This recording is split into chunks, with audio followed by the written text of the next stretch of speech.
الناس ما يعجبهم اللي تسويه، فلا تشغل أفكارك تدور رضاها. حنا خذينا في الجمايل مشاريه ولا لقينا اللي يقدر جزاها. العمر قبل المال للناس تعطيه وهي تأخذ أيامك وترمي وراها. ترى التقشف في اقتصاد البلد فيه عبرة تجنبنا الظروف وعناها. الرجل يتقشف بعد فيها قاويه، ترى الهقاوي نازل مستواها. من يرفع الهقوة مثل قصر يبنيه، الواقع بيهدم قصور بناها. حتى ولو كانت مع شخص يغليه، الناس فالتالي قصير مداها. والاعتدال في ديننا شيء نبغيه، ونحارب المتطرفين وغثاها، لكن ما نلغي النشام مباديه ونكرهها للتقوى ونبحث خفاها. الكل شيء ميزان عدل يقديه وتكرم شواربها وتكرم.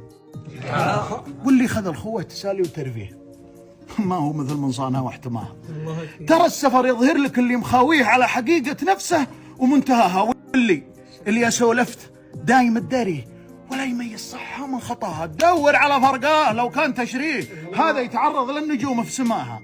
واللي جات العزايم تلاقيه أول من يفك الصحون وغطاها. وفي المصايب ما يجيبون طريه، وقفتها دايم في غداها وعشاها. تبغى تشوف الوقفة النذل تشبيه، وقفة نعامة واضحة من قباها.